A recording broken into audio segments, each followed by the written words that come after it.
Assalamualaikum warahmatullahi wabarakatuh. Perkenalkan, nama saya Kameli Hanifah Putri dari kelas A1. Kali ini saya akan membacakan cerpen untuk memenuhi tugas UAS saya. Judulnya, Kemarin Kita Keluarga. Bagaikan sebuah tumbuhan yang ditanam dengan penuh kasih sayang dan perhatian, sang pemilik selalu menjaga agar tumbuhan yang mereka tanam selalu sehat dan cantik. Mereka bekerja keras untuk memberinya pupuk, memberikan air yang cukup, dan memastikan tumbuhan yang mereka tanam mendapatkan sinar sang surya. Sang pemilik selalu berharap tumbuhan yang mereka tanam akan berbunga mekar dan berbau harum di kemudian hari. Sehingga masa tua mereka datang, mereka dapat menikmati keindahan yang dulu mereka perjuangkan mati-matian. Dan akulah tumbuhan itu. Lahir pada 31 Oktober 2006 lalu. Anak kedua dan terakhir dari ayah ibu. Rumah kecil bercat hijau di ujung gang itu selalu ramai oleh tawa. Setiap sore, suara canda dan gurau bergema di dalamnya.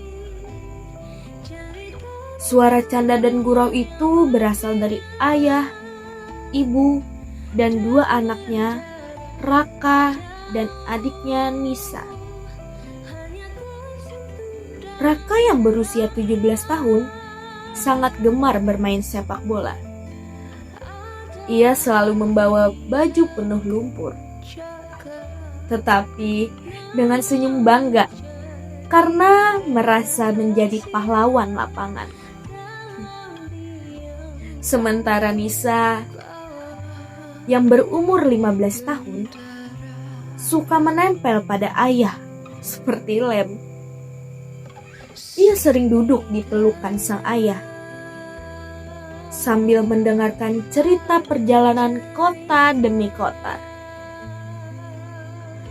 Setiap hari kedua anak itu selalu menunggu kepulangan sang ayah dari pekerjaannya. Hidup terasa sempurna bagi mereka. Mereka beranggapan kalau mereka adalah orang yang paling beruntung di dunia ini karena sudah lahir di keluarga kecil itu. Sampai suatu saat semuanya mulai berubah. Ayah yang mulai jarang pulang. Pekerjaannya makin sering membawanya keluar kota. Setiap malam, pintu rumah terasa seperti menunggu seseorang yang tak kunjung datang. Suatu malam, ibu duduk di ruang tamu bersama Raka dan Nisa. Ayah baru pulang, tetapi wajahnya tampak asing bagi mereka. Tidak ada cerita perjalanan, tidak ada tawa yang biasanya memenuhi ruangan itu. Ayah capek, katanya singkat, saat Nisa mencoba menarik tangannya. Suaranya dingin, membuat Nisa melepaskan genggamannya. Raka menatap mereka. Ia mulai mengerti bahwa orang dewasa pun punya cara menyembunyikan luka.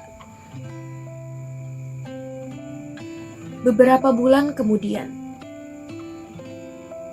pertengkaran mulai terdengar. Yang tadinya berbisik-bisik, lama-lama menggelegar.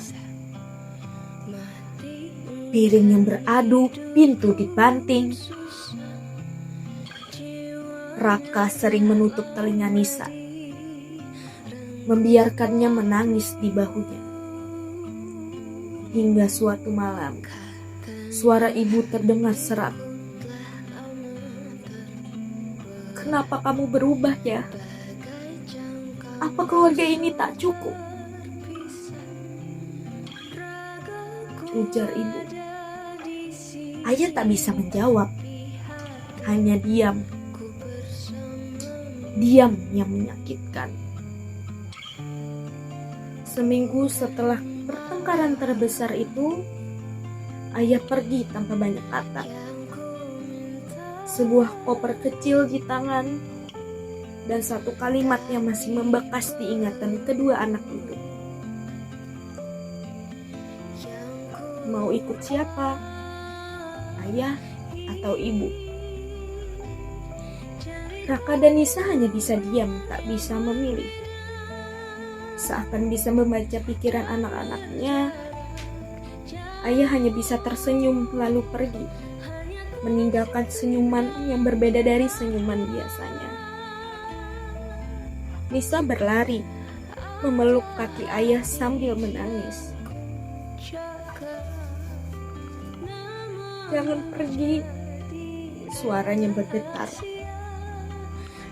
Tetapi kaki itu terus melangkah, menjauh dari rumah hijau yang dulunya penuh tawa. Rumah itu tetap berdiri, tetapi kehangatannya telah rusak. Suara gelak tawa telah berganti menjadi keheningan yang panjang. Ibu berusaha kuat, tetapi matanya sering menatap kosong. Raka lebih cepat dewasa, menggantikan sosok ayah yang kini hanya tinggal dalam kenangan. Nisa yang jarang ketawa, dia hanya memeluk boneka pemberian ayah tiap malam. Mereka masih sebuah keluarga.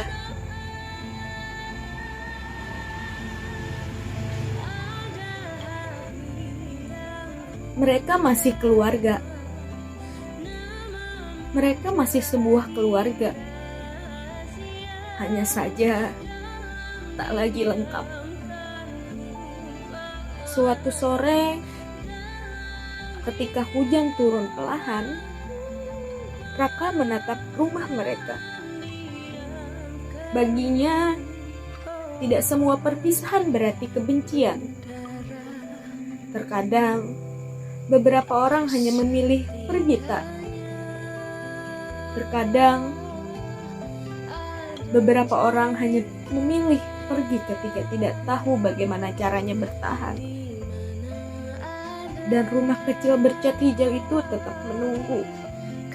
Mungkin suatu hari bisa tertawa lagi. Entah bersama siapa. Terima kasih.